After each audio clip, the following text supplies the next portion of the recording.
sought after, and how much interest we would get from this. So it's really exciting to see everybody coming on to this webinar today from all across the state.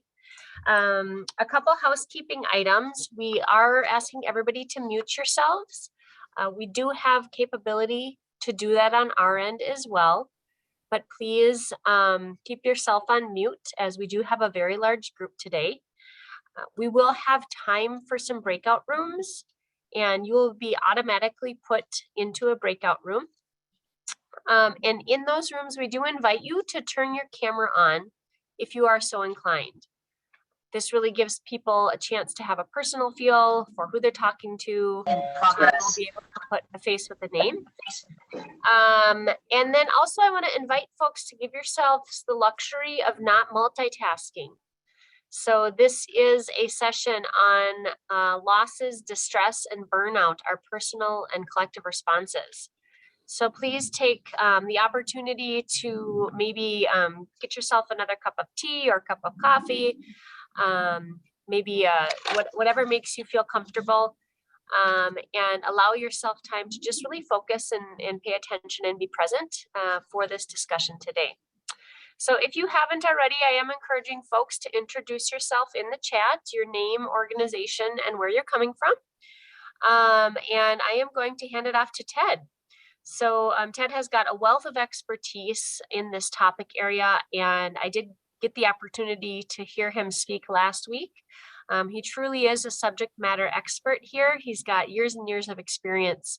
So we are very fortunate today to have Ted here with us. Ted, and I'll hand it off to you. Thank you, Georgia. And good day to each of you. And thanks to Georgia and the Arrowhead Area Agency on Aging for setting this up. It's an honor and treat to have this time with you in the midday. Just a couple of things to build on what Georgia was said to make this as useful for you as possible. My email and website is here on the first page.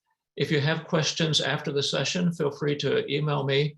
And Georgia and Lanell also have copies of the PowerPoint. If you want those, you're welcome to them in PDF form or PowerPoint, or you can contact me directly and have those for your own record if you wish.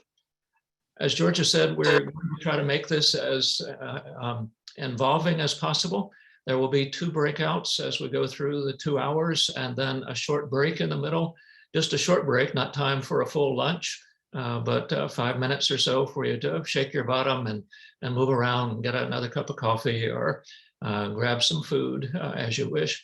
There also will be a couple times we'll use polling questions, because we want to find out some things about you and your thoughts about some of the issues. So I'm trying to use a variety of methods, because part of what lots of us are also dealing with is screen fatigue. And so I want to give you, as Georgia was saying, the opportunity for you to participate in differential ways as we go forward. So let's move ahead.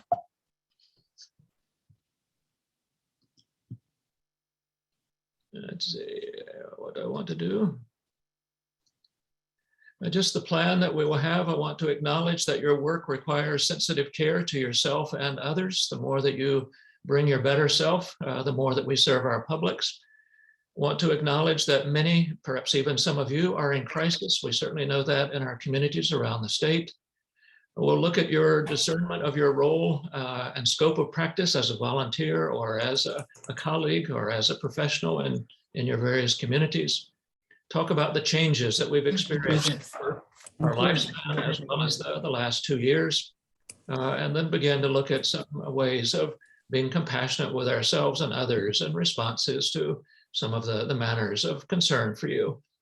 I'm going to ask, because of the size of our group, that you hold most of your questions until the end. Georgia will be monitoring the chat if you have clarifying questions along the way. But make a note of questions that you have so that we can have as rich a discussion in the last 15 minutes or so of our session. In addition to that agenda, I hope that you will smile. I hope you will allow yourself to have some fun, to be proactive rather than reactive to this subject of distress, and that we will share the wisdom with one another as we do that. Here's an example of some of the fun I hope we might have. Bread is a lot like the sun. It rises in the east and sets in the waste. So I hope you can smile at that, maybe even as you crunch on a cookie or a bread, and know that it's going immediately to your waste as we meet today.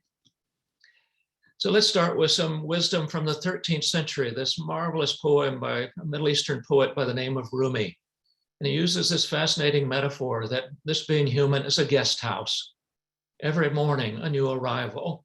And then I love it that he has an arc of life, a joy, a depression, a meanness.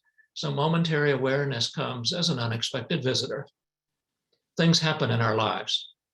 And so certainly the example that's clear for many of us is that July and February of 2020 started in our traditional ways.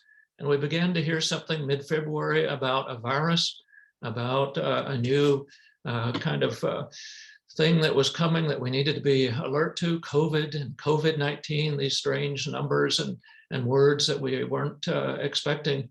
And then on March 6, 2020, we had the first confirmed case of COVID-19 in Minnesota. Think about how our lives have changed since that time. But also think about other changes in your life. You women, men who felt a lump in your breast. You began to be a bit wobbly, perhaps because of a stroke, because of Parkinson's, because of something else going on. Think about a death that was unexpected. Think about job changes, weather changes, detours, all of the things that this being human is a guest house and things arrive. And then the countercultural line, the next line of the poem, was countercultural in the 13th century and is still today. Welcome and entertain them all. And that's part of my task today, that lots of us don't want to deal with the distress, hope it will go away. Let's get back to normal. Can't wait till things get back the way they used to be. And lots of us know that that's not the case. We will never be the same again. And so how do we embrace even something tragic? How do we embrace a diagnosis of a medical or mental health condition? How do we deal with our children when they are troubled? Grandchildren, all of the rest. How do we deal with our communities when they're in turmoil? How do we welcome that? Not in the sense of good news, not talking about spin or rose-colored glasses, but how do we marshal our resources to face whatever might come? So what I'm speaking about is that change is a time when predictability breaks down. Let me get that out of my mouth. Our predictable ways of thinking and doing things are interrupted by change, and it results in uncertainty. Here's an example that some of you can relate to. A grandfather had died, and an 8-year-old grandson came over to his granny's house soon after the funeral and asked one of those questions that it's seemingly only 8-year-olds can ask. Granny, do you ever want to talk about grandpa, or do you never want to talk about grandpa? How's that for a question around grief and loss and uncertainty? And the grandmother knew that this was a threshold for an 8-year-old, one of the first significant deaths, and wanted to get it right. And so she said, there are times when I need to talk about him very much. Davis, D-A-V-I-S. Yes. Okay. If you'll please mute yourself, thank you. There are times when I want to talk about him very much, when it helps me, but there are other times when I feel that I can't, either because it hurts too much or because it feels private at that particular moment. But on the whole, I want to talk. Helping a child deal with uncertainty. Grandma, do you want to talk about grandpa or do you not? Can we talk about masking? Can we talk about quarantining? Can we talk about various kinds of issues where we have some uncertainty? And so the child sat and digested this in silence and then turned to his granny, says, I see, so it's all right to do what you feel like, right? Well, she was a little reluctant to say a clear yes or no, but she said a tentative yes. And the boy said, I'm ready, let's talk about him. Well, we need people like that in our lives also. People who nudge us to be willing to talk about tough stuff and to embrace the changes that occur. So a definition of loss, if you ask people to free associate on the words grief and loss, many will say something about 65% about death and dying. But look at this definition. Loss refers to being deprived of or ceasing to have something that one formerly possessed or to which one was attached. Think about it. Fine motor skills, speech, mobility, safety, dignity, a sense of the future, the loss of the future story, lives being turned upside down. All of those are losses. Some of us are wearing glasses. That's a conspicuous loss. Others of us have these internal losses of even a shattered dream. And so loss then begins to evoke our grief, which is a whole body response to loss. It's emotional. That's the sadness, the tears, the rage, the anger. But it's also cognitive. How fast was he driving? What does stage 4 cancer mean? Do we have enough insurance? What about the funeral? It's a spiritual response to loss. What kind of world, what kind of God? Does this make sense? And it's a physical response to loss. Here's again an example from Madeline Engel about her mother dealing with dementia. Who is this cross old woman for whom I can do nothing right? I don't know her. She's not my mother. I'm not her daughter. She won't eat anything we cook, but I do the cooking as usual. But we must say, eat Allen soup, grandmother. You know you like Allen soup. And then she reflects on these kinds of interactions with her mom. I know this is a classic symptom of dementia, this turning against the persons that you love most. This knowledge is secure above my eyebrows, but very shaky in my gut and my heart. There's something in me that resents and rejects this reversal of roles. I want my mother to be my mother, and she's not anymore, not ever again. There are these losses that occur. How do we deal with the distress of these loss overload or loss accumulation? And so as we grow older, and many of you are connected to areas, agencies on agency, the losses can become a dominant narrative because of the rapidity of the losses, one death after another, moving from one household to another, the finality of the losses, the ever-present character of a loss. It's said by some of us of a certain age that when we sit down with our friends, we start doing a health review right away and the things that we've lost, even in terms of our own well-being. And then these losses are cumulative. They begin to match up and come over us. One wife said after her husband died, as far as I can tell, there's only one certainty. Solid as the realization that he is dead, and as a sure knowledge, I'm learning a new language, the language of loss. All you need to do is go through it once to get it. Bereavement, grief, sorrow, mourning, devastation, loss, despair, all of these things that are part of our loss brigade. So what's happening? Have you seen this for sale? It's in some of the journals and magazines for Christmas. The past and the present and the future walked into a bar, and boy, was it tense. That's part of our distress.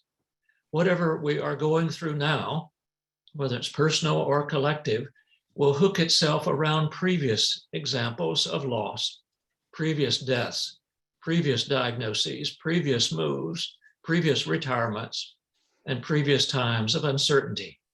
And so we're not just dealing with something in the moment.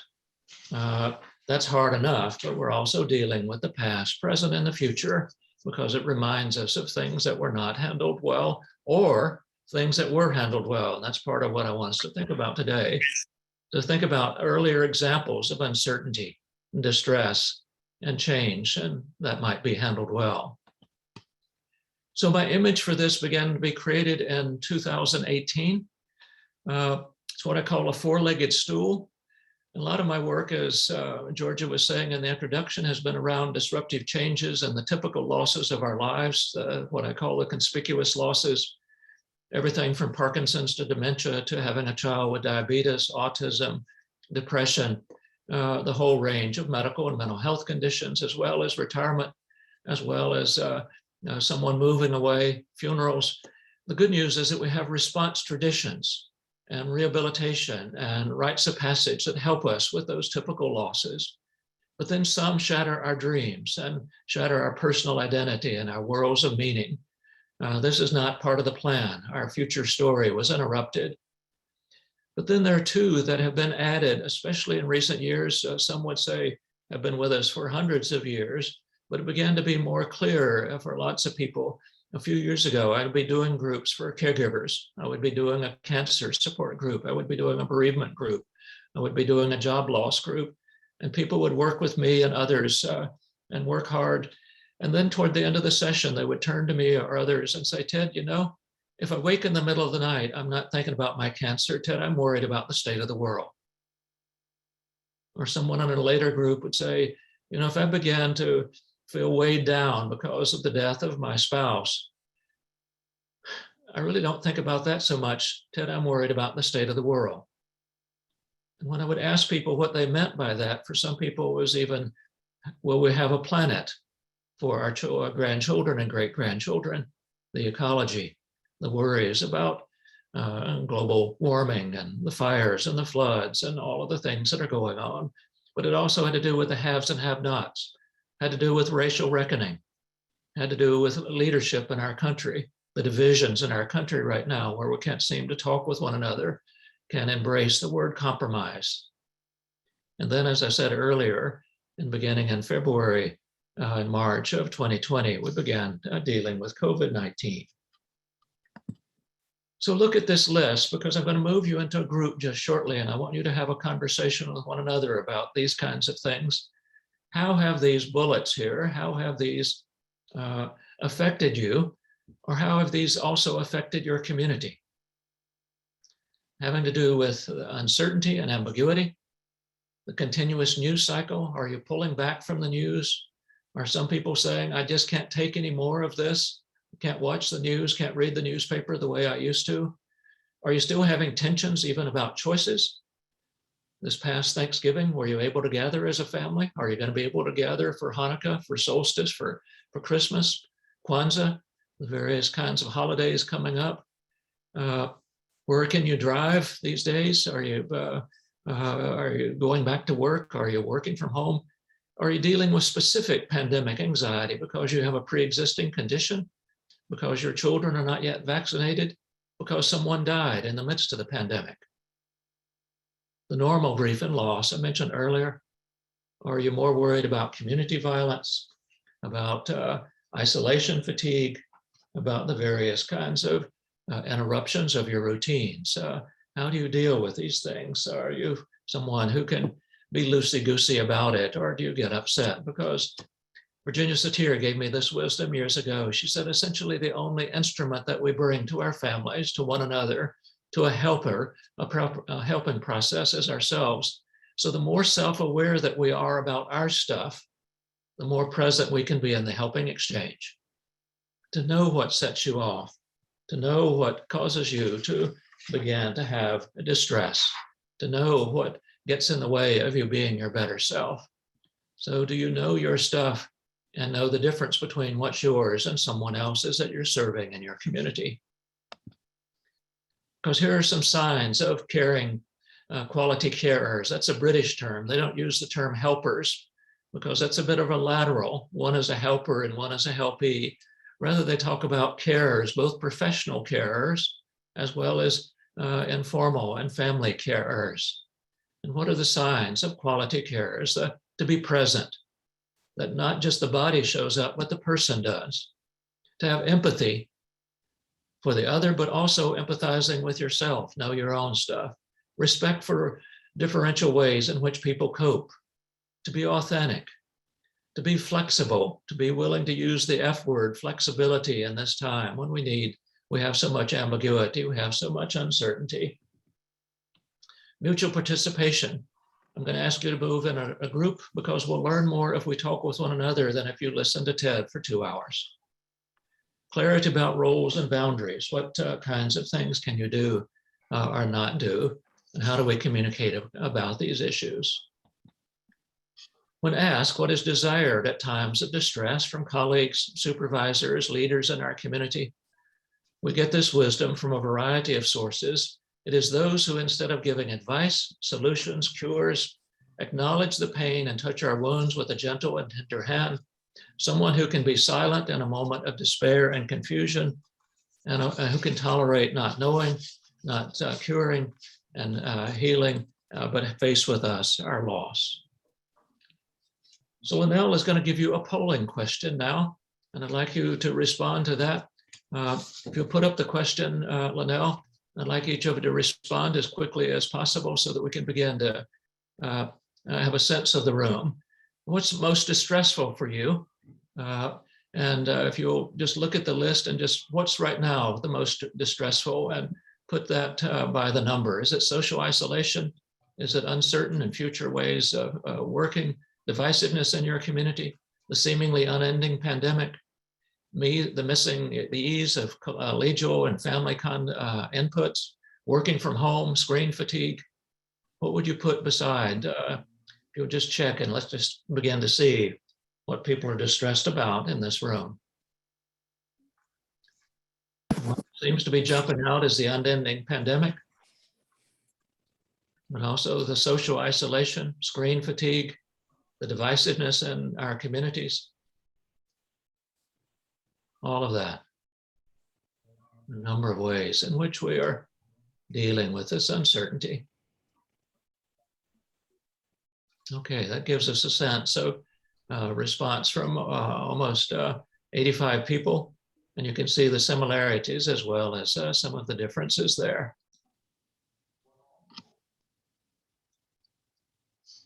Okay, if you pull that away, Lanell.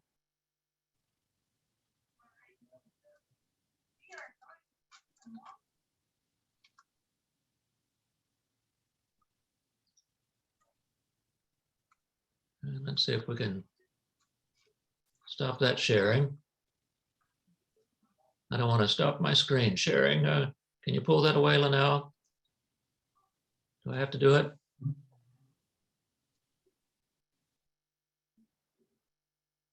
Ted, it's gone on our side. I don't know if you Oh, can okay. still Oh, it's just see it. on mine. Okay, thank you. Thank you, Yeah. Georgia. Okay, thank you.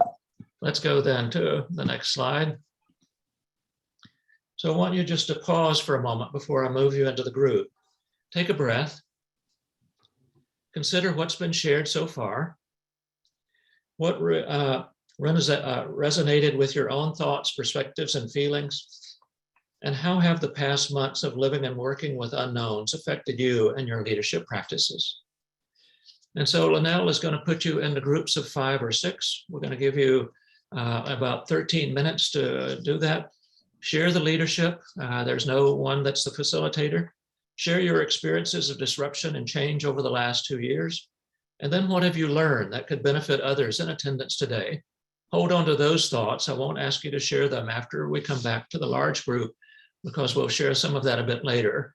But make as much of this time as possible. Again, I'm going to give you about 13 minutes and we'll let you know about a minute when that time is up and then come back to have some more slides and discussion. So enjoy the group time.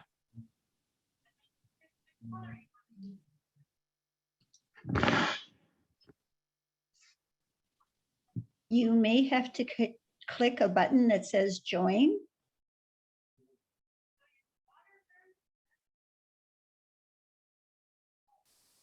Lanell, we're not seeing that button.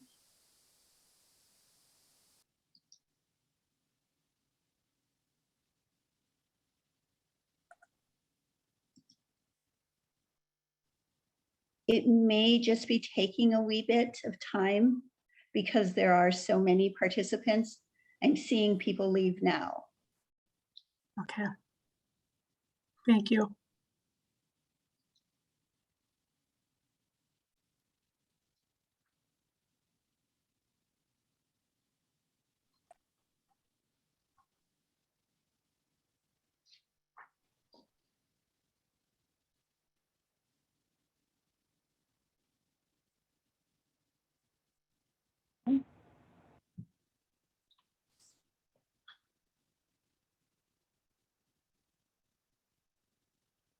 Thanks for your patience, everyone. I think we're trying to figure out how to get the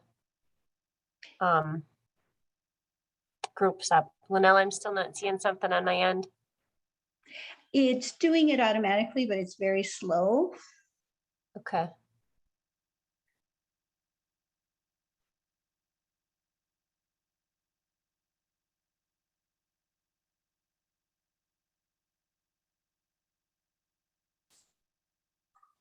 Can you see what rooms people are going into, Lanell?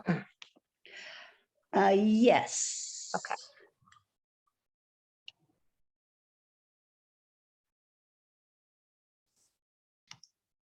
Some of the rooms only have 1 or 2 people in them at this time.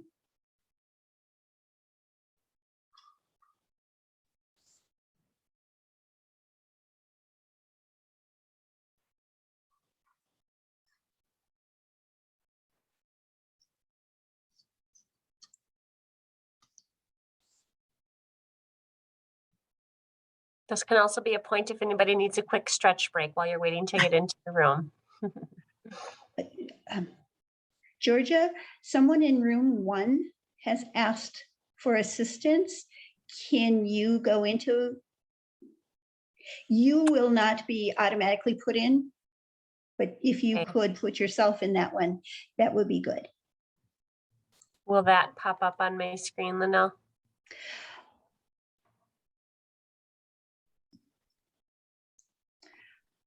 Just a second.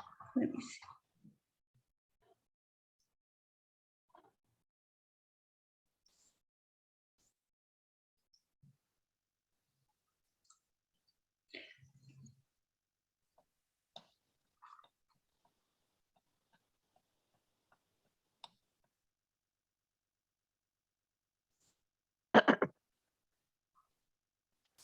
Let's see.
I'm sorry, but I do not know why it's not going faster.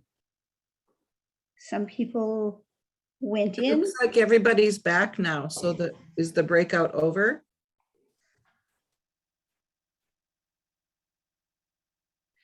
No, I think people haven't gone in yet.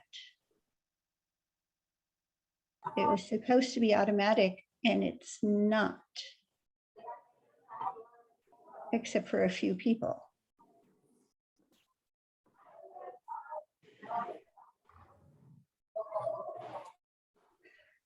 Ed, I know this was intended to be small group discussion, but would it be worthwhile for us to change the format?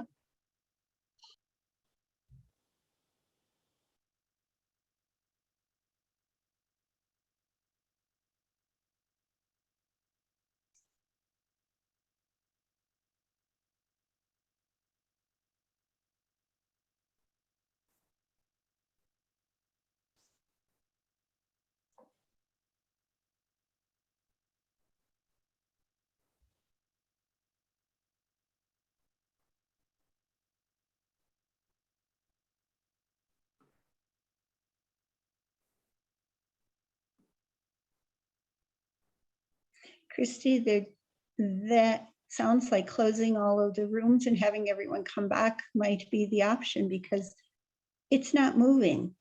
Yeah, I think we'll need to. Ted, are you okay with that?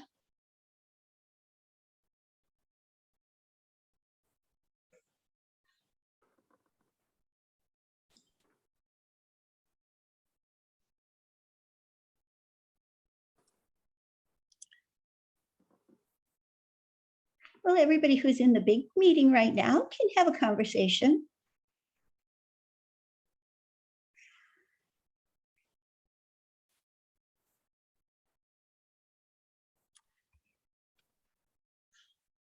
I think if people are willing to just jump in, I will say that for me, probably the biggest stress has been the just not amount of change and uncertainty around regulations, around funding, around our workforce environment, particularly, and recruitment strategies. So it just feels constant and never ending.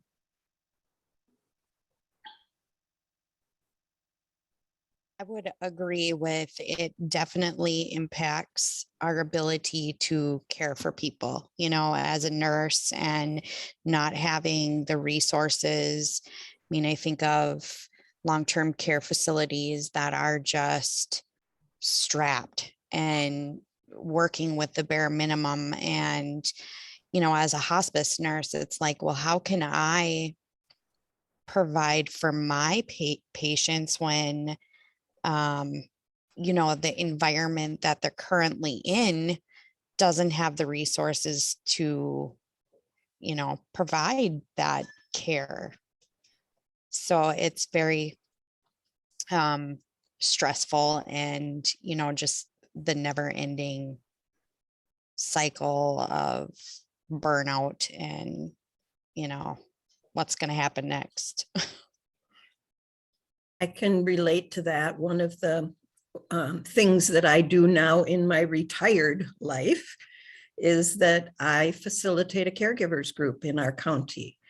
And the caregivers keeping themselves safe and healthy so that they can keep their the person they're giving care to safe and as healthy as they can be has been extremely difficult. And you know, you say hospice care or at-home nursing care, a lot of those things had to be changed or put on hold in order to keep the patient safe. And it's been very difficult for the caregivers to juggle that. My name is Wendy and I work for the Senior Linkage line, and we help people find options for care in their home, and not only for those on financial assistance, but those people on private pay. And with the crisis in the staffing shortages, we are trying to find options for people who actually have the finances to be able to pay for care to come in, or that can't find care, that are on a waiting list. People are in crisis and then with waiting to get into a nursing home. I'm working with a married couple, and the wife is not able to take care of her husband anymore with his level of dementia. He's fallen on her, she's gotten hurt. And we have called almost all around the state to get a nursing home bed.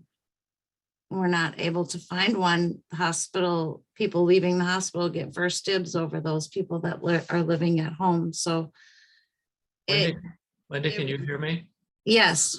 We're having trouble with the other breakout rooms, and so everyone's moving back to the main room. Oh, this is the main room, Ted. We're just having a large group discussion. Okay. Yeah. So that's what we're having, you know, the pandemic is affecting all areas of our lives, is I guess what I wanted to share.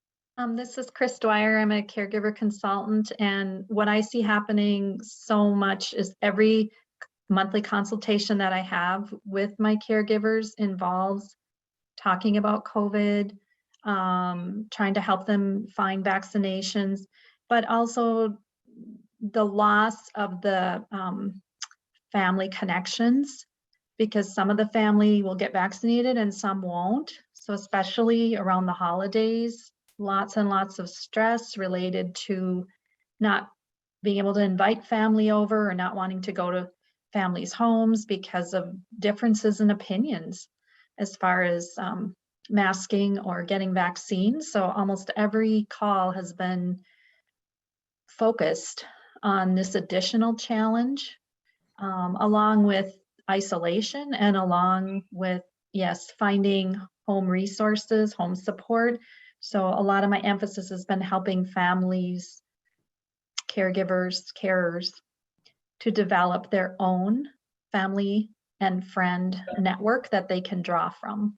And that's been going really pretty well. I'm really pleased with that because I serve a big rural area. So lots of challenges. That's some of the things that I've experienced recently.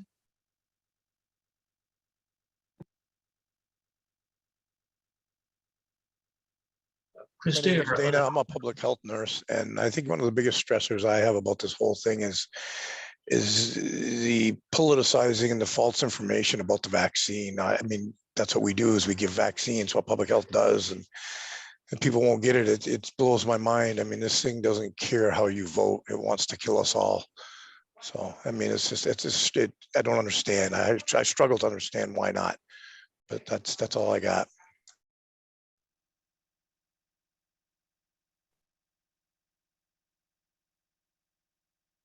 This is Chris Correa, the Adjustment to Blindness Division at the Lighthouse, and Lighthouse Center for Vital Living.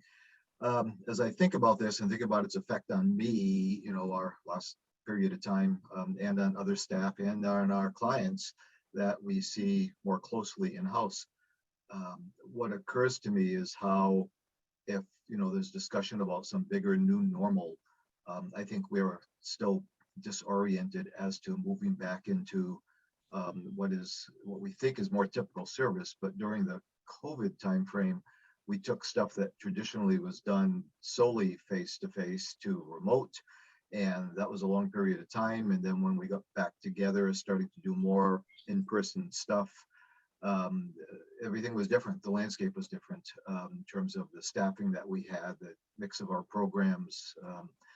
You know, so I found myself just trying to get reoriented as to what, you know, what typical means, what it is. What was it like? I barely knew what it was like as a employee with the organization, only about a year or so before we went into the COVID mode.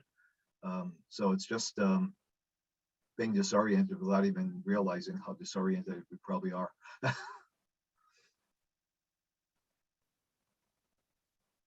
Can I mention something? I don't know where everybody is located, but I think, so I'm a social worker, and a big stressor that I'm seeing my community, both in the bigger community and my community of the building I work in.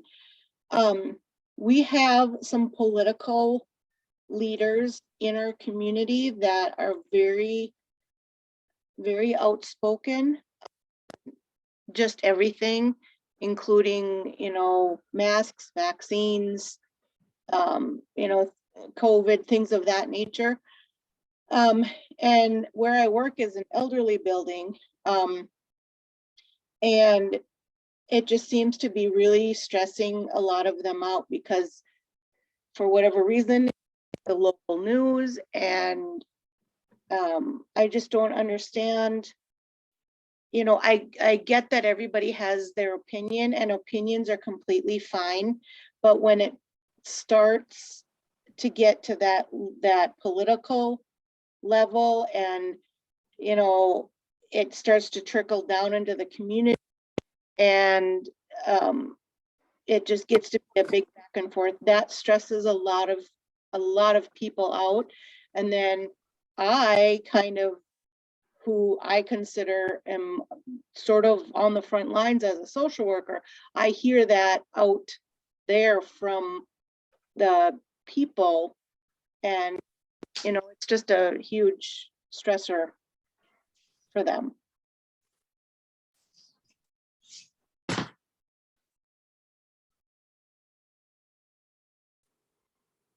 Thank you.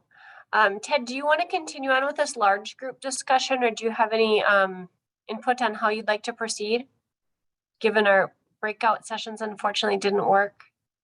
Okay, and does everybody know what's going on? So I think yeah, that's a great point. We're just responding to some of the questions that you brought forth. And I think we're just kind of popcorning around for folks to be able to share their experiences and input. Okay, and people have been informed that the breakout rooms are not going to work. We won't do another one. And so perhaps just to go ahead with the presentation and then have some discussion period at the end, as it sounds like you've been having just recently. Yeah, thank you. I think that sounds good. Okay. All right. If we can then go back to the slides. Let's see. Okay, can people see that? Raise your thumb if you can see it. Okay, very good. And thank you. This is part of what has created the uncertainty. We're never sure if the technology is going to work just as we want it to.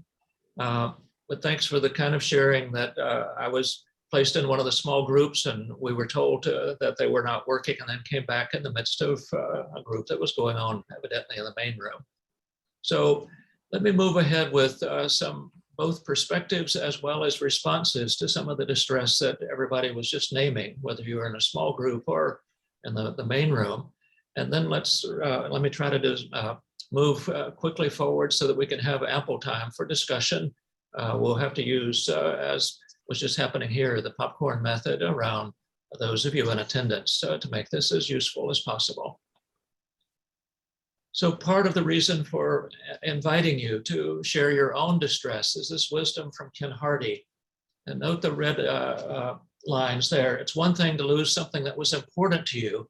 It's far worse when no one in your universe recognizes that you've lost it.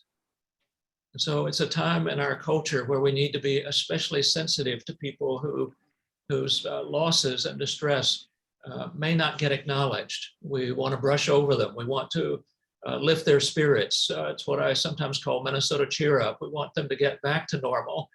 And rather, one bereft father said, if you're not willing to sit with me and my losses, you're of no use to me. Come and sit with me on my mourning bench. So to hear my own story. So in order to do that, we must do a different kind of listening that we perhaps have done in the past, where there was a kind of give and take, a back and forth, because lots of people today are doing more preparing than they are listening. If someone uses one of those code words about a subject or about some of the divisions in our country, everyone has their own opinion and we don't listen one anymore. And so the bulky paragraph there, listening, really listening, requires one to pay more attention to what the other person is now saying than to one's response. I'm not sure I agree with you, but I want to understand where you're coming from.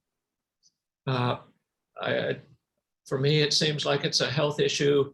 It sounds like it's something else for you. Can we talk about this? And at least to seek some understanding. Understanding is much more important than agreement, and to try to be respectful of one another as much as we can. Because it's not easy communicating, even in an intimate relationship, that what one person says and the other person may hear differently, even those words. So what makes all of this much more difficult at this particular time is what we would call the ambiguity of losses. Losses that are unclear, confusing, for which future stories and outcomes are unknown. Here we are, 21 months into the pandemic, and we still now are uncertain once again about Omicron, the new variant, about surges, about the flu season, about the various things that are happening in our lives. And we're having this kind of uncertainty, and lots of us are very tired of it. And one of the things that exacerbates this, from Pauline Bosch, she addresses the pandemic in particular, and she says, what is distressing us is not just the virus, but the ambiguity surrounding it. What it will do, what we should do about it. Science provides some answers, but we're experiencing uncertainty. And that's very stressful for a society, a person, a family, an agency that is accustomed to solving problems and having definitive answers. There may be distress in your own agency because you want your manager, your supervisor to be more clear. And your manager and supervisor may be struggling with the lack of clarity and wondering what to say, what to do about this kind of thing. And so that's the reason I was mentioning before we took the break in the small groups, the importance of flexibility. If you're a person who likes an agenda, likes a plan, likes clarity, this time has been especially hard for you. If you're a person that's a bit more flexible, a bit more loosey-goosey, go with the flow, then there might be some way in which this has been a creative time for you, trying to find ways to do things a bit differently. But we bump into one another as a result. And so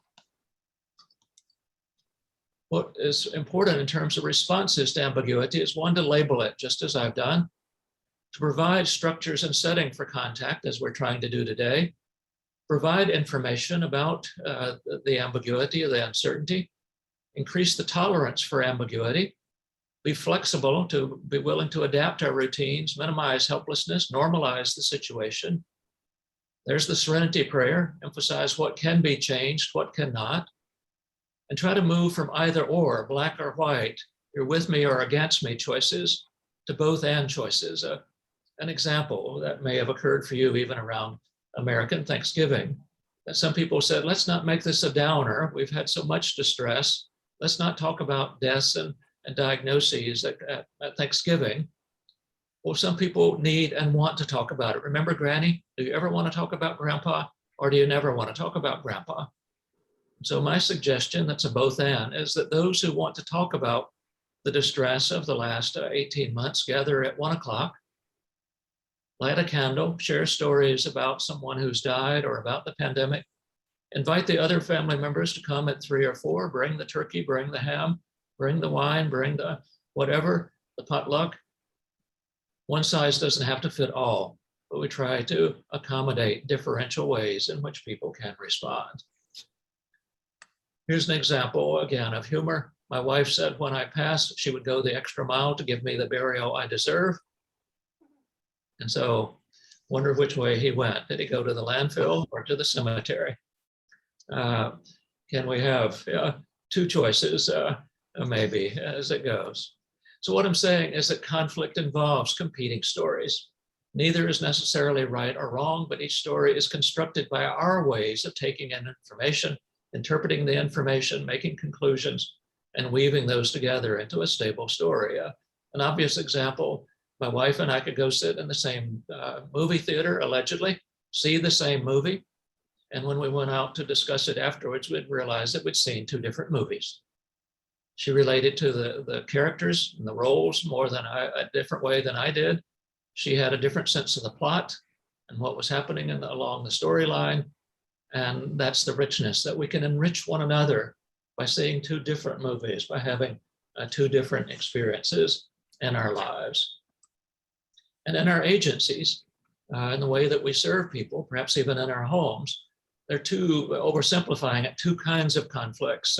Hopefully most of them would be around task, about facts and process, essential for good decision-making, destructive of good relationships unless addressed. If those roll over to be emotional conflicts, they're much more difficult to deal with. So if we can stay with task, so part, again, the way that we've had to deal with that is, are people willing to mask and others not? And if that is the case, then we may have rules in our agency. Some buildings have rules that you cannot enter the building unless you are masked. And so if they want services, we may have to meet outside on a picnic bench. So can we debate those kinds of ways around how to do the services instead of it becoming so emotional and so divisive as we began to interact with one another? So one way to help us begin to engage in conflict, the Rumi poem again, how do we begin to welcome these, is to do emotional preparedness, knowing that we're going to have conflicts. And emotional preparedness means that we are trying to bring our open self, our better self, to the conversation. We will have test clarity about what we can do. And the purpose of this meeting, we'll focus on the task and try to avoid fewer emotional conflicts. So trying to convince someone of the wisdom of our ways. And here's a group of ground rules that I suggest that you consider as ways of beginning to cross the divide. I will tell my story and let others tell theirs. Turn taking. I will avoid awfulizing negative experiences. Oh, you people are like, and we put people in boxes and name calling. I will say what needs to be said to the one who needs to hear it. We don't talk behind people's backs. We have the respect to address them directly. I will devote as much energy to careful listening as to careful speaking. There's the part on listening. If something does prompt anger in me, I will report it honestly in a way that involves positive solutions. You might say, I don't do well with anger, but we've stepped on each other's toes. I value you. You're a part of my family. You're a part of the neighborhood. You're a part of the staff. We need to be able to work together. Let's see if we can find a way of working even with our differences, but to do it without being angry and agitated with one another. And to do that, I will refrain from blaming and shaming because I know I'm part of the problem as well. Can we be a bit more respectful of one another around these kinds of ways? So if we're giving feedback to family members, to people in our team, to people in the community, the purposes of doing that is to reinforce our desire to provide good services to all. Paul Wellstone years ago said, we all do better when we all do better. So how do we begin to provide services, especially aging services, where all can benefit? And so we try to meet people and support them for the good work they do, give them the applause they deserve, to discover people doing some things well, to have clarity. Our Minnesota Public Health Department has said at a time of ambiguity, we need to have some things that are stable. 3 meals a day, good sleeping patterns, good body care, and to put those on our agenda, that those are there, they're not ambiguous, they're not uncertain, while we deal with other things that are uncertain in terms of not only the weather, but around the pandemic. Respect for one another, for yourself, and for your worker. Now, my hope was, until we had the little snafu around the groups, was to move into a further group, but we will not do that. We'll have this as part of a discussion in just a moment, or a bit later after this. But I think this may be time, and looking at my watch, it's about 8 or so of noon. I wanted to give you just a bit break. So I think this might be a time, Lanell, if we can give people a 5 to 7 minute break. And so in 7 minutes, if you hear this, I'd like you to come back, and I want to share a few more slides and some more responses, some things that we can do in responding to the distress, and involve us in a full discussion, given that we can't have the small groups at around between 12:30 and 12:45, so that we can interact with one another. But if you will, just step aside from the screen, move away for a few minutes, and I will ring the bell in 5 to 7 minutes and invite you back.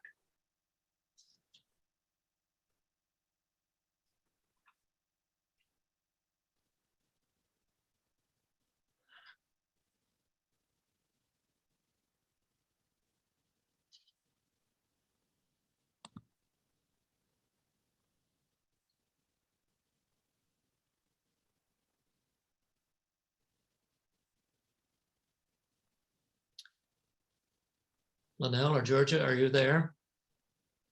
Yes, Ted. Yep. Just checking, does it seem like the best way to go now, to simply move through, have this break, come back and have the last of the slides for a half hour or so, and then I leave ample time for discussion? Does that sound best? Sounds I good. think so. Yeah, because I think it would take too much time to manually try to put everybody into rooms. Right, yes, that's just too, I think we have too large a group today for that. But how was it working, Georgia? Was the discussion working well for you to simply allow people to unmute and speak? Yeah, I think that was working okay. I think maybe if needed, I can do a little bit more moderating. So if they can, if somebody's really waiting to get into the conversation, they can use the reaction button and raise their hand. Okay. And also use the chat. So I'll try to juggle a few balls and moderate if somebody's really wanting to get a voice in, and just do our best. Okay, well, I will remind them of that to do that when we move toward the discussion time, so we can make it as rich as possible.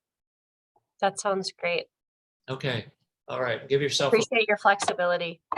give yourself a break, and we'll gather in 5 minutes or so. Same. Thanks.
Checking to see if my microphone works. Is anybody able to hear me who's still on? I can hear you. Oh, great. Thank you. I just want to make sure it works. Thank you. Okay.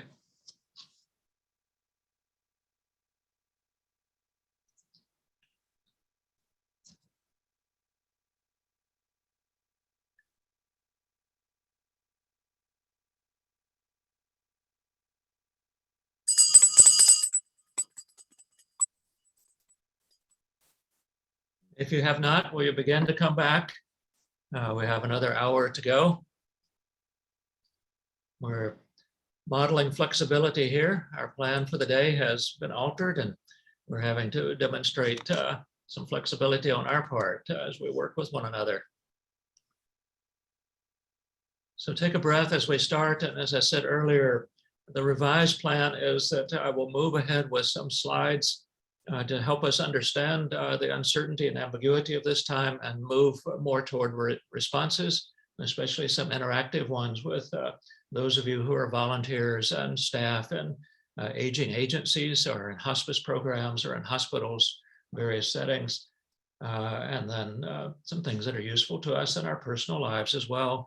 And I hope to complete that by at least around 12:30 and have some time for a full 15, 20 minutes, maybe even a half hour of discussion with you about responses to what's going on.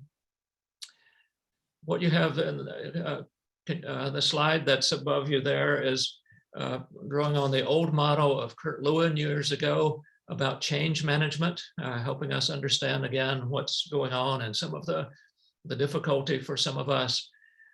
He said that in order for change to be addressed, we have to unfreeze. We are creatures of habit, and we go through our routines. Perhaps here in Minnesota, we know something about change management because of the change of season, and we put on our snow tires, or begin to drive differently. Here in southern part of Minnesota, we were having to drive a bit differently and cautiously yesterday because we had 2 or 3 inches of snow on the ground. It was very slippery.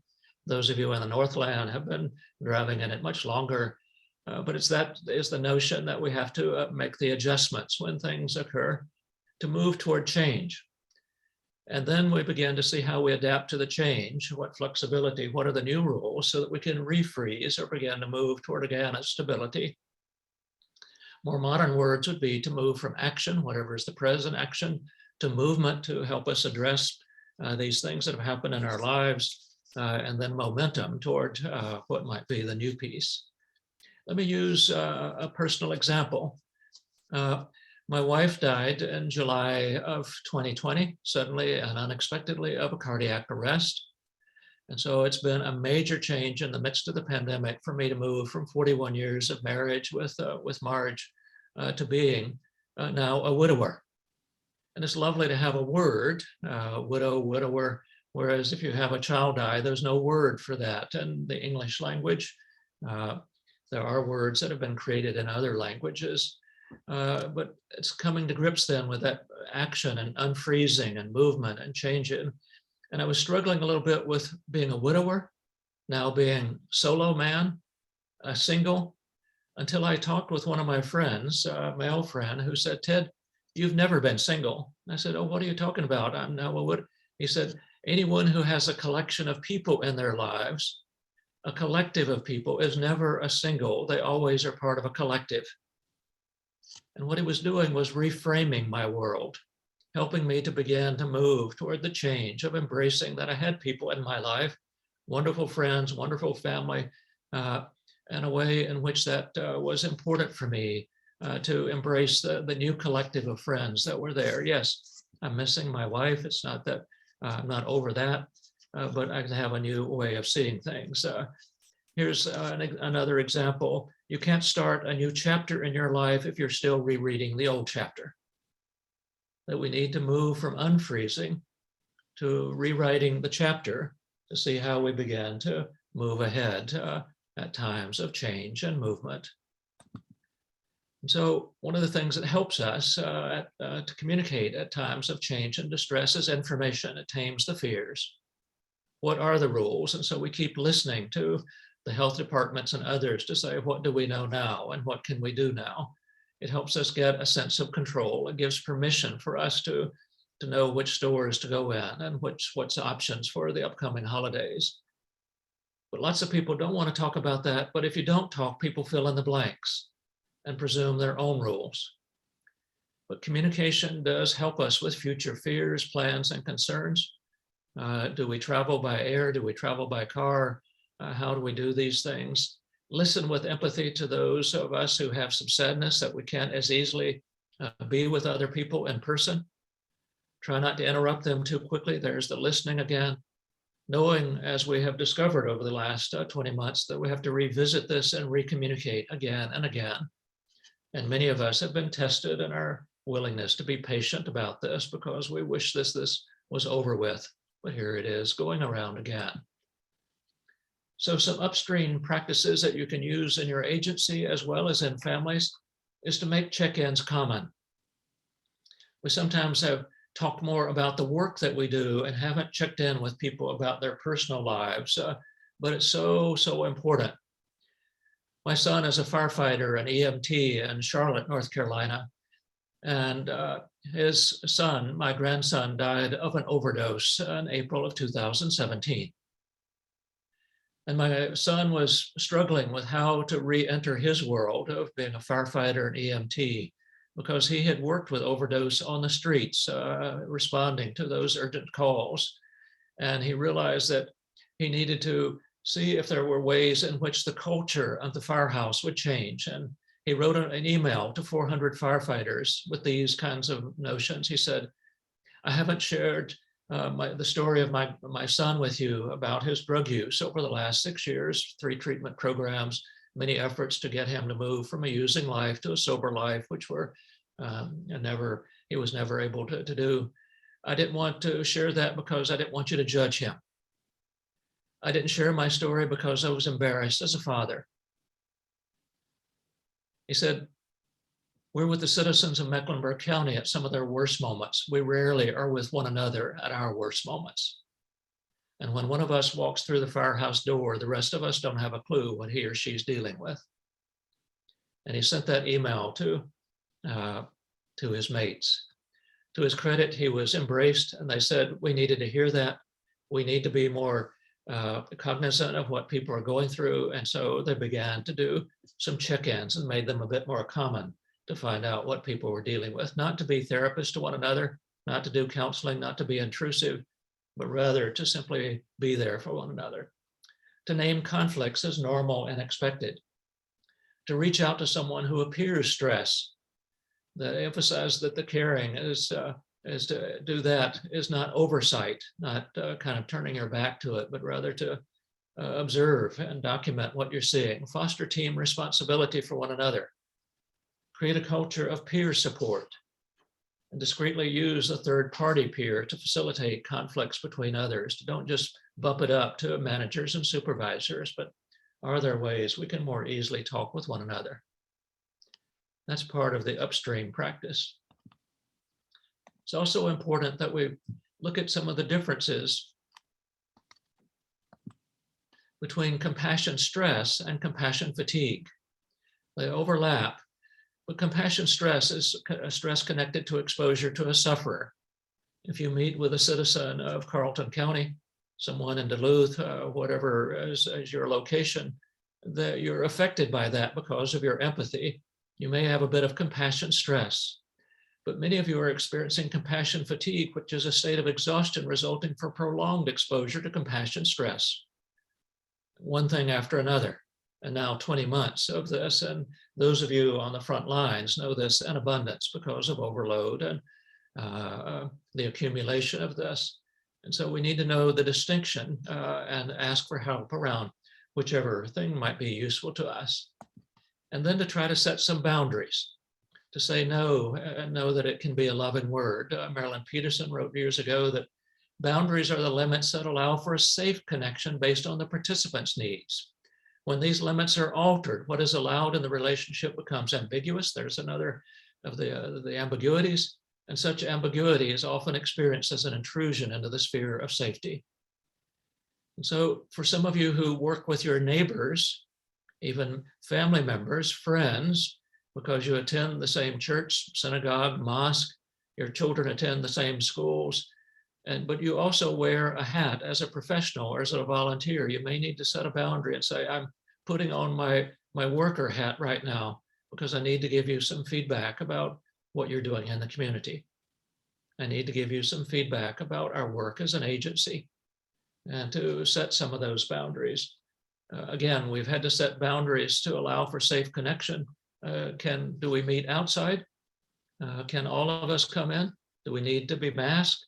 What time do we gather? What part is safe? All of those kinds of things. The more that we talk about these things, the less likely we're beginning to have boundary difficulties where we either over-identify, get overly involved, enmesh, begin to depend on the other, or we distance or avoid or repress or try to move away too quickly and people feel abandoned.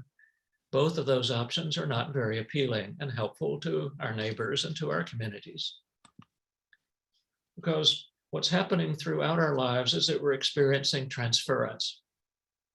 Just to smell a smell, to hear a song, to hear a voice, to get a similar kind of news at the end of the day or in the middle of the day is going to remind us of previous experiences. And we experience that all of the time. And it's wonderful because it creates nostalgia, it creates reminiscing, it reminds us, but we can also build on our past experiences. There's a process called appreciative inquiry. And when we look back, when we're dealing with something like today, the uncertainty and ambiguity of this time, to think about earlier periods in our lives where we had momentary or a longer period of uncertainty or ambiguity, but it was handled well. Try to do the transference. So when something was handled well, who said what? What happened? How did it happen? How did you get through that period of being muddled and a little bit uncertain and unclear about what to do? That's what we call appreciative inquiry instead of moving into a reactive model. David Cooperrider says that problem solving, even if it's done well, starts with a problem. It's a reactive model. And part of what we're advocating in this particular workshop is that we begin to be more proactive. And so part of what I'm advocating is that, especially for those of you in work settings, is that we be careful that the clients, the citizens, the participants, the residents, the patients, in whatever you're setting, they don't begin to take care of us when they need to be taking care of their own selves. Caregivers need to bring their better selves so that someone with dementia or with Parkinson's or who's had a stroke or is dealing with a brain tumor becomes more focused on the caregiver than they are of coping with their own stuff. And so we need to allow the care receivers to receive our better selves so that they are not looking to focus on us and to know the difference between what's theirs and what's ours. One man with Parkinson's in a group that I have led for some time, he says, it's hard for me to go more than 30 minutes without thinking about my body. That's the nature of Parkinson's. My wife thinks about me much more than I think about her.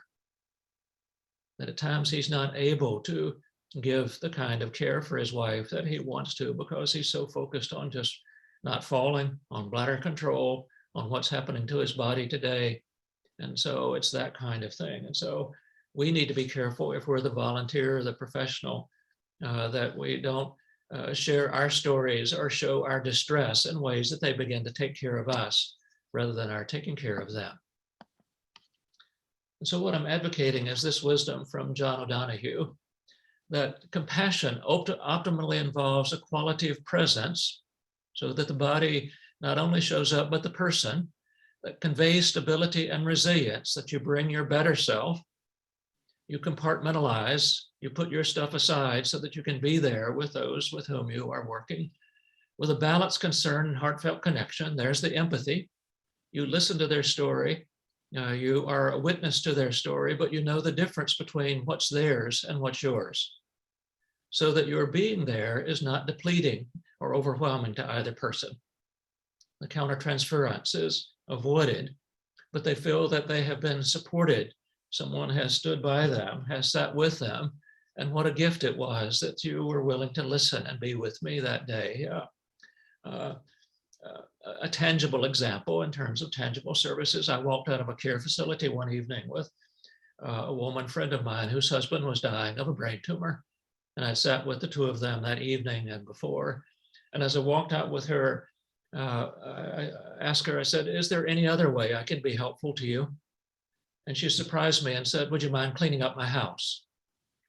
I hadn't expected that. No one's ever asked me to do that. And I said, I'm confused. No one's ever asked me to do that. I'm willing to consider it, but tell me more.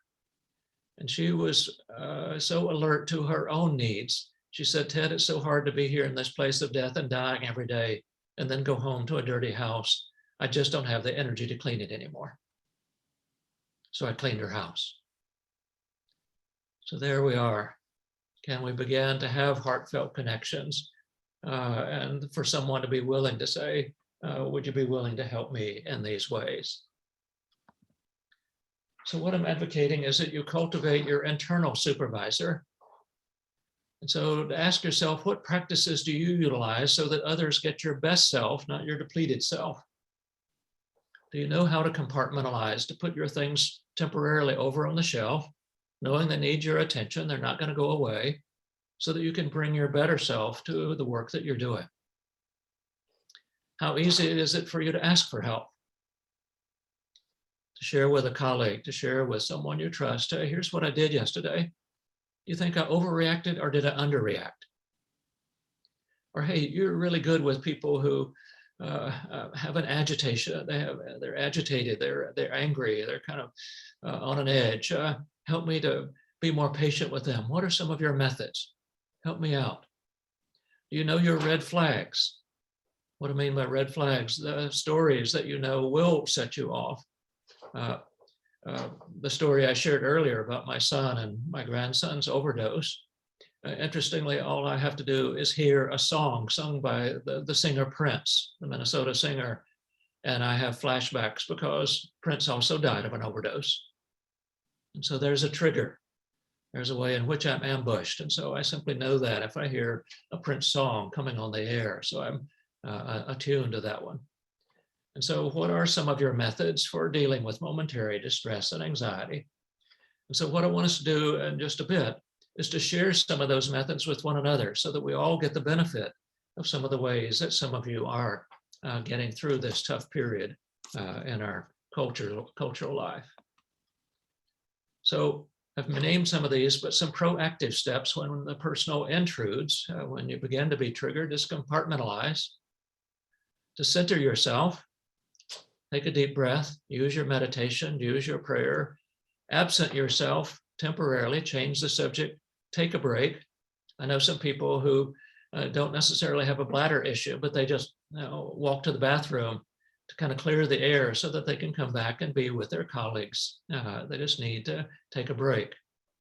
If you're not willing to share your personal your story in a firsthand manner because you don't want them to take care of you, can you do it in a second-handed manner? Yesterday, I was talking with someone who initiate working with a co-therapist or with another volunteer, and to tell your story, to distinguish what's different with yours and the client's. So some responses when feeling distress is to be as present as possible. Resist escaping to robo responses, saying the same thing to everyone. Remember, one size doesn't fit all. And a colleague of mine says, even with an intimate, we need to listen and follow their metaphors, follow their story, even if we think we know what they're talking about. Would you say more about being overwhelmed today? Both of us are overwhelmed, but it sounds like something is different today. Would you tell me about that? Linger a little longer in not knowing. Move from explanation to exploration. Ask questions. Clarify before acting, before speaking. Recognize your own reactive tendencies. And distinguish creative competencies to reactive competencies as you do that. I'm just going on, just trying to name a number of things. I want you to add to the list in just a few minutes. I just have a few more slides. Listen and practice curiosity. Clarify the roles about who does what, whose job is this, who else might we engage. Have a commitment to we and our. How can I be of helpful? I'm sorry, the agency, you don't know, you're not eligible for the services that we have, but let's find out what is available in the community. Recognize the difference between what and how something has happened is handled is much more important than what happens, and have as much as you can a civil discourse. Now you've had lots of slides of words.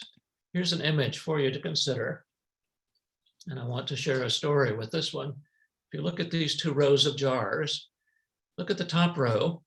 This is the way we often handle things, that when we get a medical or mental health diagnosis, or when there's a death, or when there's a major disruptive change, it dominates. Look at the stone in the jar to the left. It dominates the whole narrative. It fills the jar. But over time, we began to adapt. We began to be flexible. We began to do some things. A father was feeding his son by a feeding tube, and a man friend came over and said, "How the heck do you do that?" He said, "Well, if I thought about it too much, I probably wouldn't be able to do it. It's simply the way I feed my child." And so as we began to adjust, and I hope that has happened for you in the midst of this pandemic. But note the bottom row of jars. It's a different take on a similar thing, but note that the stones in the jars are the same size, and call that the first month, the third month, and maybe even the 23rd month. And the stones are just as big. The pandemic is still there. We still have the uncertainty. They still have the ambiguity. Some people living in poverty, it's not getting better. Some people living with medical and mental health conditions that will not change. But note what happened to the jars. It's the ability to grow life even around a chronic sorrow, an ongoing kind of stressor, and to grow life around it. Here's the story from Nell Noddings. She said that joy and sorrow may not be able to occur simultaneously, but they can occur alternately. That is, the pervasive emotion may be grief or distress or being overloaded, and yet joy can slip in momentarily. So it may happen that even in the deepest sorrow and regret and despair and distress and grief, I may still see and feel joy there in the world trembling at my fingertips. It's the ability to laugh and cry adjacent to one another, back to one another, even though your predominant experience may be one of stress at a time like this. So if we do those things, we're beginning to promote our own resiliency and hardiness, the ability to spring back and rebound, to spring forward, to adapt, use the ordinary resources that we have to have that stability in our lives, and to maintain the connections with people who are dear to us and important in our lives. Some examples of resiliency from a number of sources, the Serenity Prayer there at the top. To break things into manageable pieces, the second one. Many people are overloaded because they're dealing with the forest and the trees. They're trying to deal too much at once. I want to advocate that we break it into pieces. To realize that bad things happen to good people. Lots of this is not your fault, my fault. But bad things happen to good people. Use creativity, flexibility, healed ourselves by helping others. We're going to do that in just a few minutes. To talk about hopeful visions of the future, and to draw on our own various resources, including spiritual resources. Be a change agent. Be aware of your own attitude. Be tolerant of others. Balance in your life. Allow for stress and discomfort. Pace yourself. Maintain stability. And then aware, even as happened in the midst of our session around the breakout groups, look at this slide. Have you experienced this multiple times, especially those of you who wear glasses? Inhale, and then you exhale.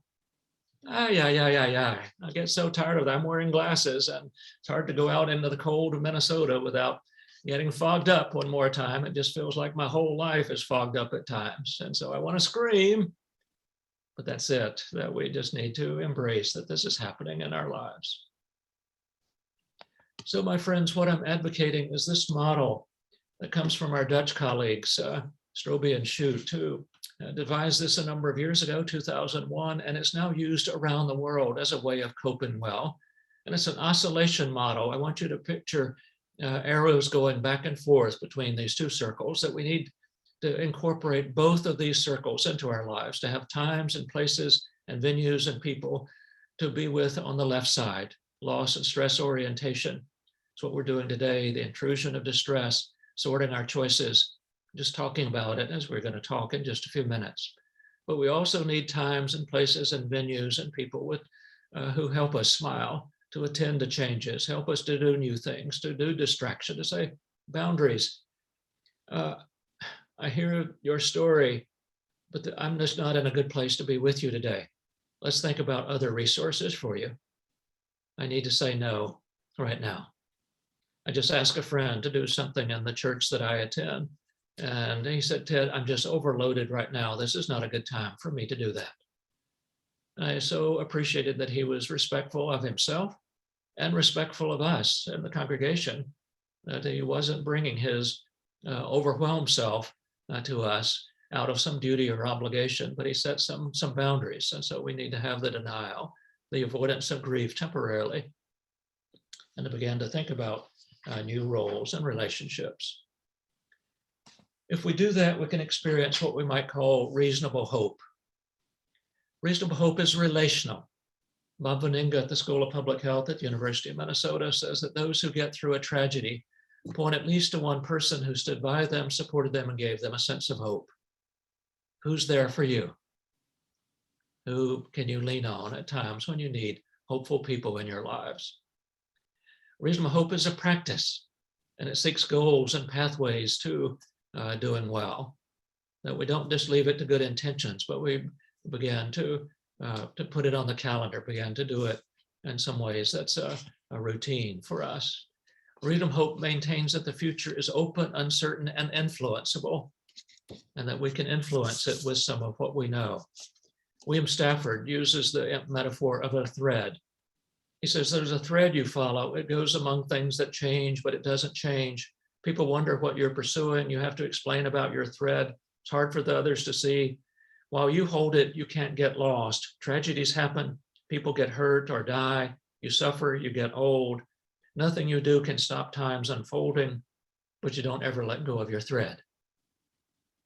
What is it that accommodates doubt and contradictions and despair, that gets you through the dark night of the soul?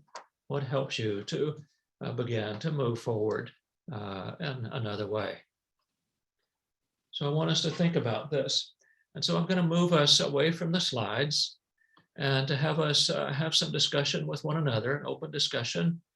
And even though we're a large group of over 80 people, if you will, in just a few moments, let me give you two options. You can use the chat, and Georgia's going to monitor that. And so you can pose a question in that way, or a comment, or share a resource of a way of coping. Or if you will, as you were doing when we were coming from the breakout groups, the attempt at the breakout groups earlier, if you would gently unmute yourself, be sure someone else is not already talking or unmuted, because we need to do it one at a time, and raise your questions or your comments with one another. We can have a fruitful discussion for another half hour. So if you want to move to perhaps gallery view, that might help us to get started. And so Georgia, do you have any questions in the chat already? If someone will unmute yourself, let's have our first question or our first resource. Let's help each other.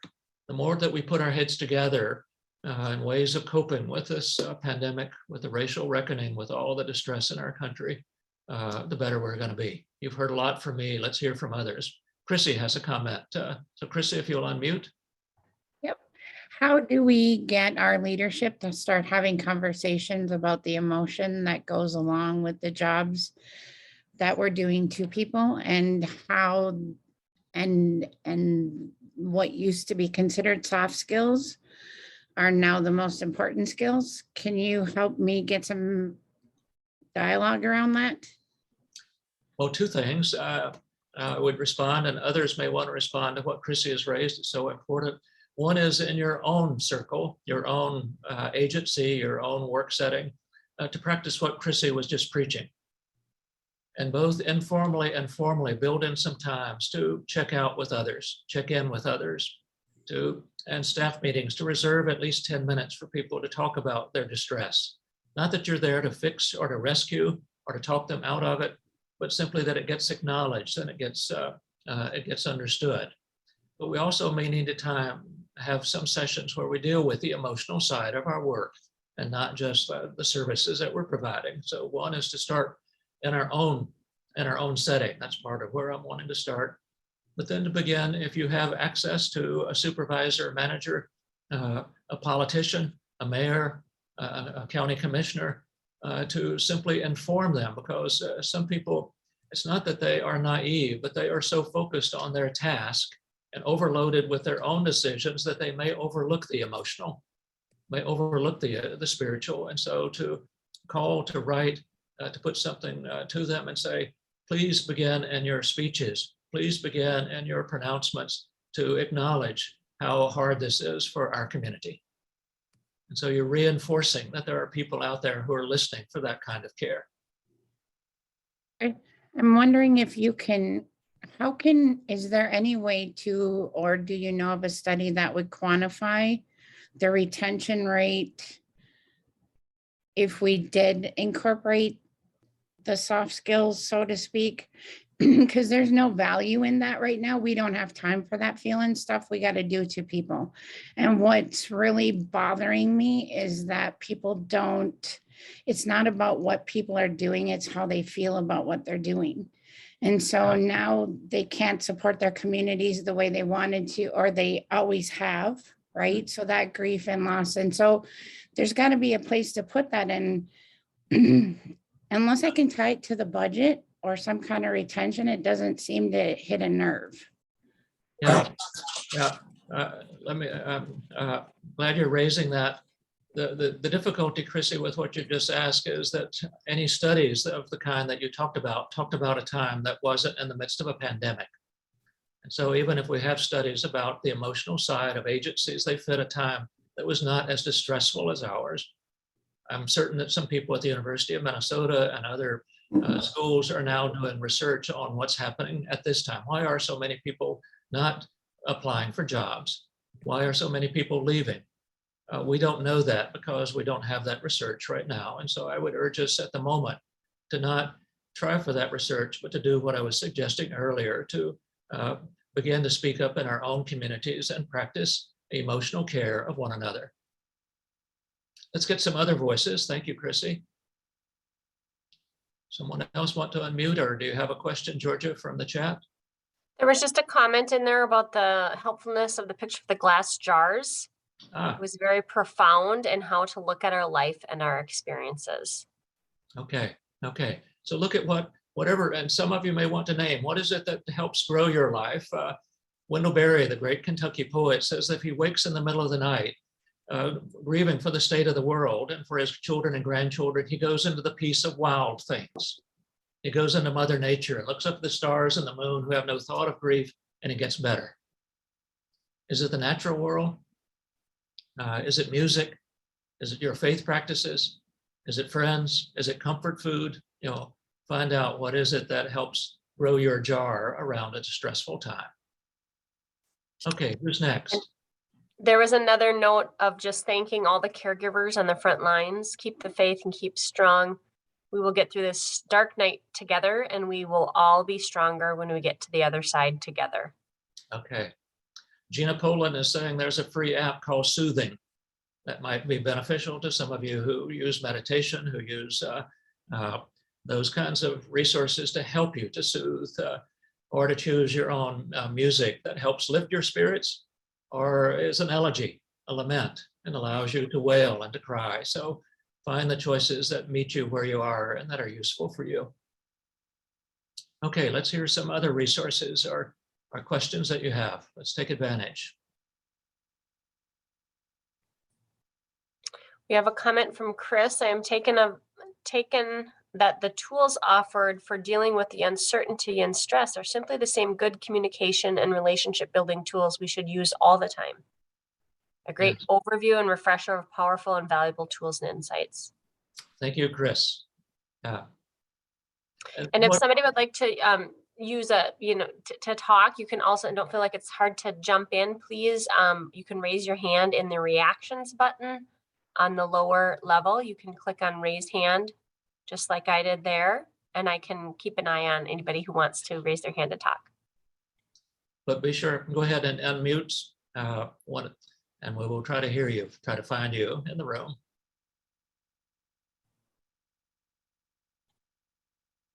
Who has a resource you're willing to share? I'd like to hear some more.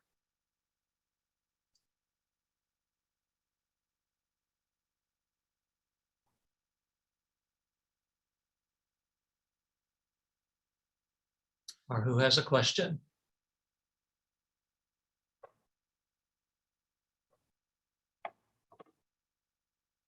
Or likewise, is there anything that's resonated with you that you'd like to bring back?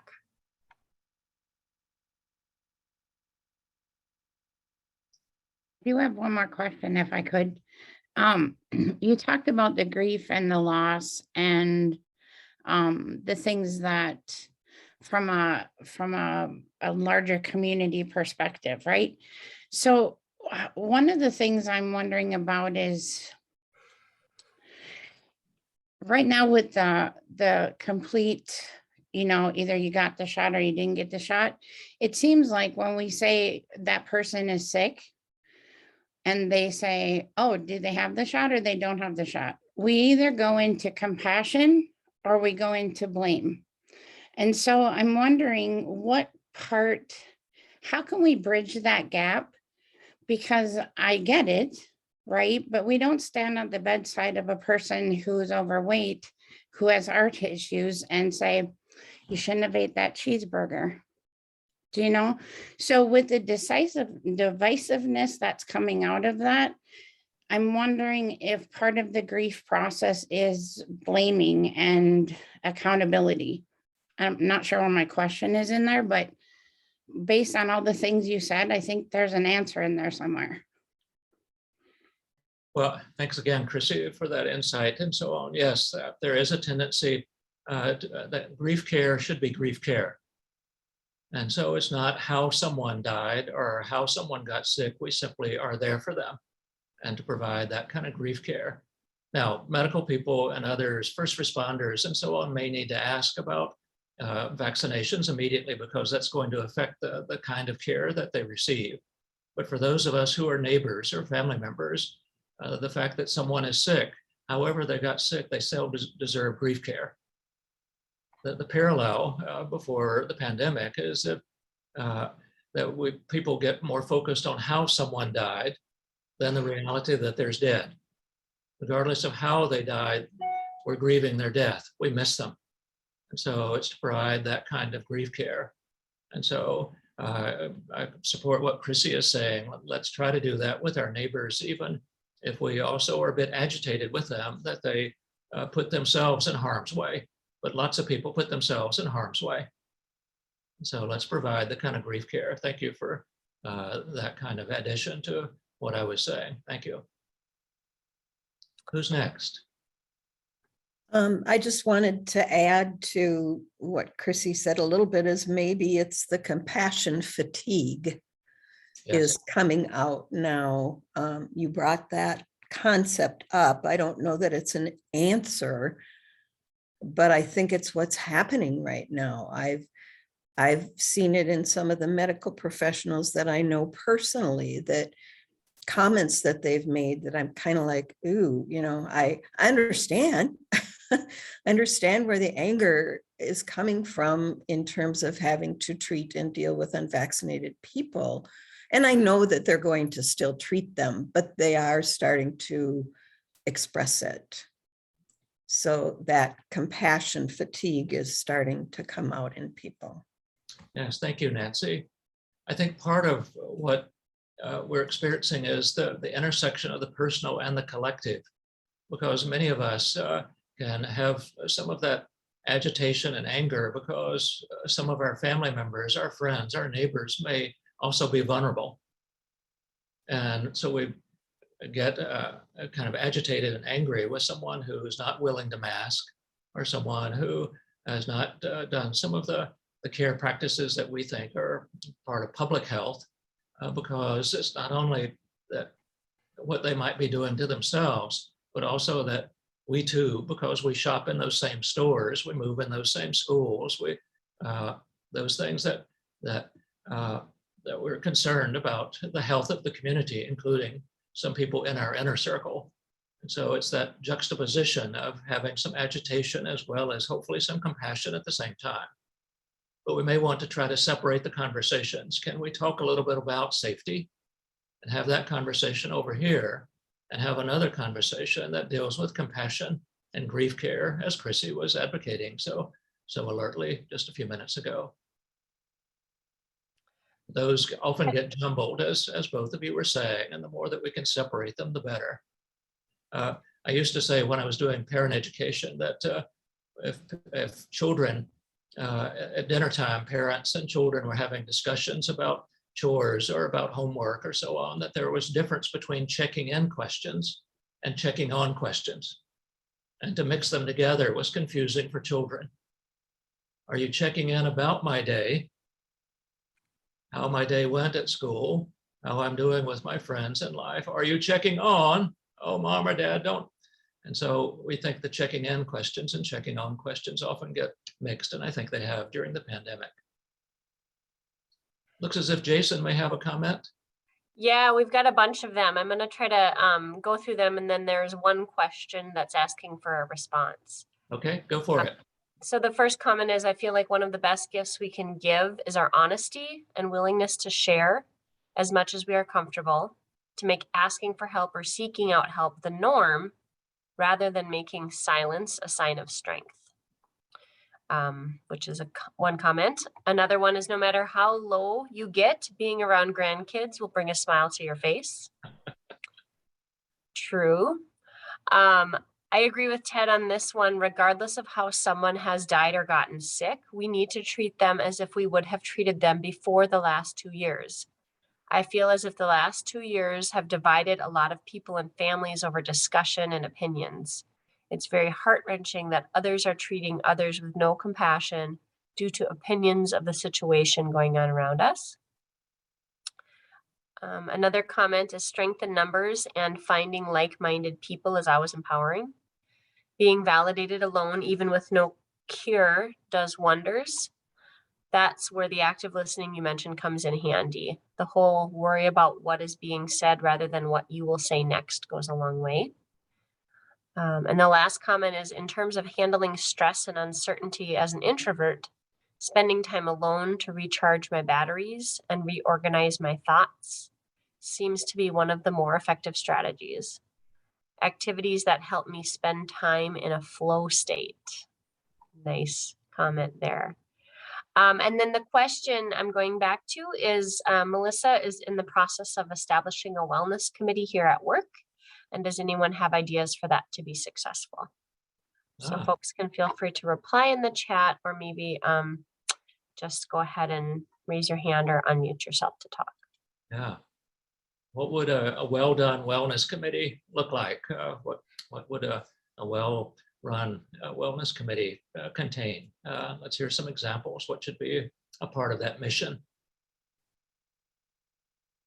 I know for myself or my employer, they have the, it's called the EPA, the Employee Assistance Program, or employee, I can't remember what it is exactly, but you know, they offer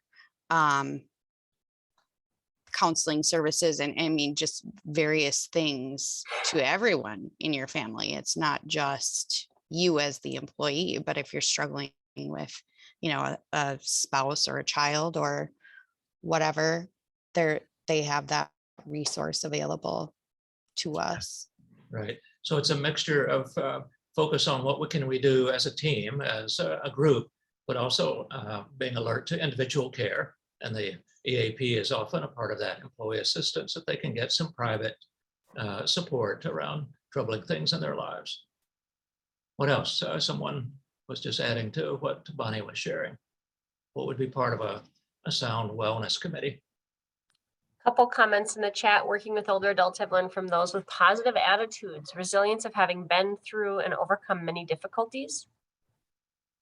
And the next one is we have a lady in charge of our wellness committee who is super high energy and positivity. She is a godsend. Okay. So I think positive attitudes go a long way, and trying to surround ourselves with people who carry that energy just naturally, I think is always a positive thing for me. Yeah. Yeah.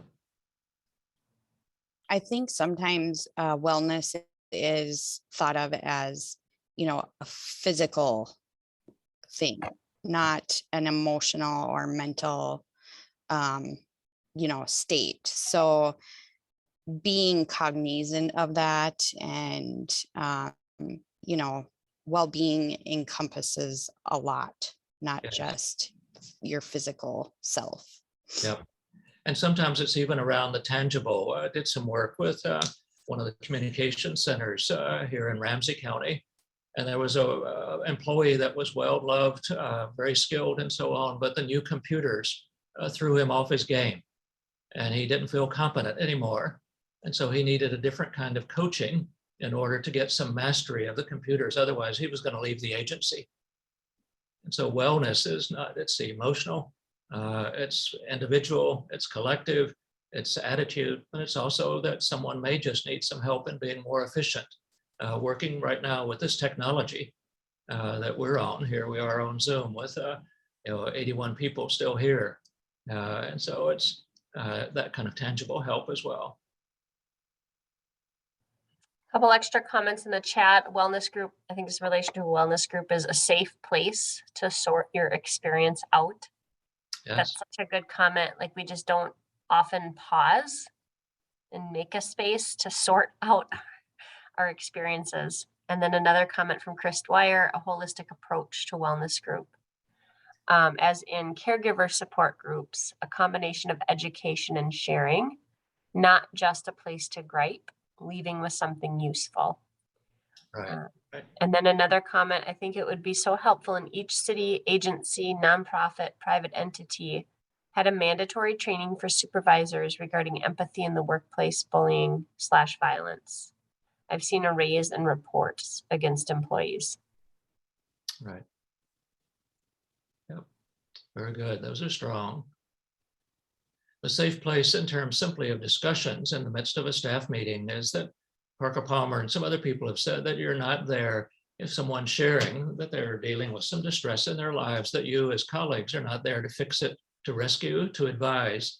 It's simply to be present with and honor their stories, then to help them, as Bonnie was saying, if they do need some individual resources, that they move to EAP or to some other kind of community resources, or even with informal resources.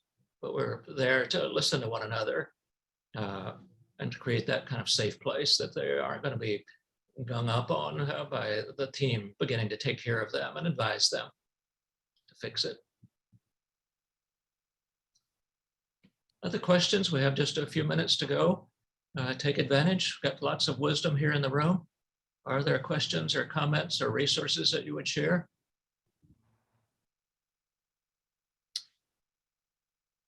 This is Chris Correa at the Lighthouse. And it's not so much a question as a comment, but I'm curious what you think about this, Ted, or other people as well. Particularly under a time of trying to get back to a better place, we'll say. The whole concept of working in your strengths seems important. You know, that's emphasized in some workplaces anyway, in terms of exploring those and trying to stay in your strength lane as much as possible. But it seems like it goes along with asking for help, as opposed to feeling that in my role, I'm supposed to have every possible skill set and every possible personality trait to do it successfully, as opposed to really think about the team and the group of people we have, and to get creative with how we parcel out our responsibilities and duties and use our abilities and strengths. So two examples come to mind. Chris, thank you for that. One from Ray McGee, who used to work at Washburn Child Guidance, and while he was in that kind of setting, I think this is a metaphor. He said it was the job of every parent to discover their child doing something right, even if you have to send out a search party. So it's being attentive to the strengths, you know, catching people doing things right, giving them some applause, being there for them in whatever the setting. The second one comes from England. I do some work with children's hospices over there. They're much ahead of us in terms of, there are only 3 in the United States, 1 in Brooklyn Center here in Minnesota. And one of the children's hospices, as they were starting years ago, because they were going to be working with children with life-limiting and life-threatening conditions, set up a culture of voluntary staff support sessions in which people attended the staff support sessions, not necessarily because they needed support, but because one of their mates might need them there that day. They wanted to be there for one another. So if you were about to slough it off and say, I'm too busy, or I've got paperwork or whatever, the staff support sessions where we want to have each other's backs.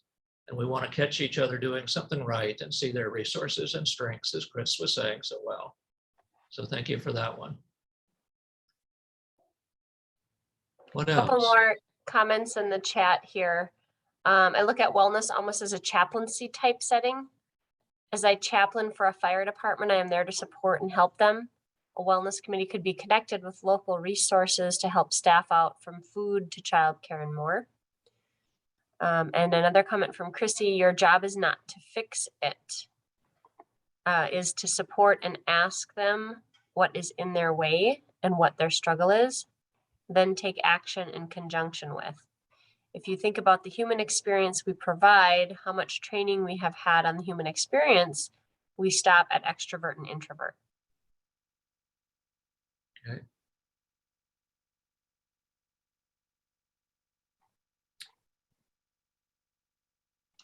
Other comments or questions?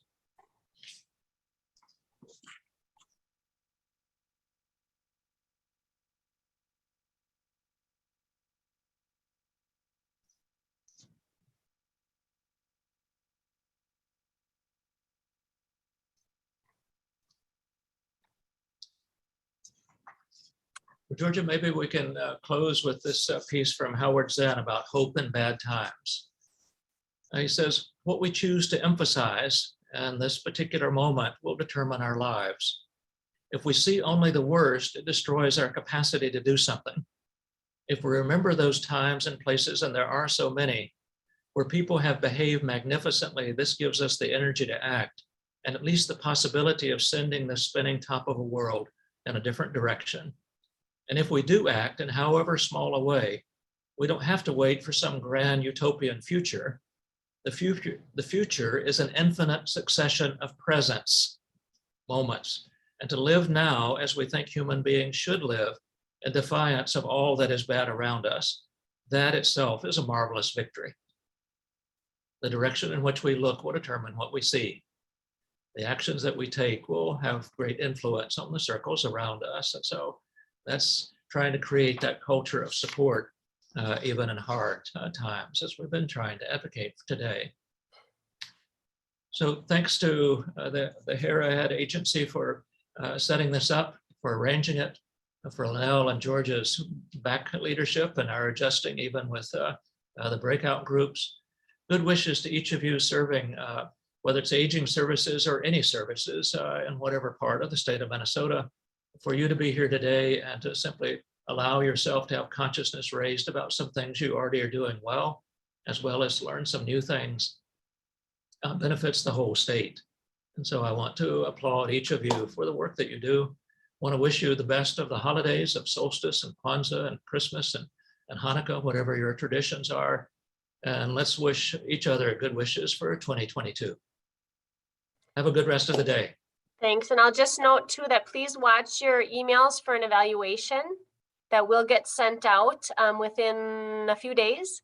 And also we are going to be offering a couple more of these sessions in 2022. So please keep an eye on your inbox for that. So thanks, a huge thanks to Ted, and a thanks to everybody who hopped on today. Enjoy your afternoon. Bye-bye.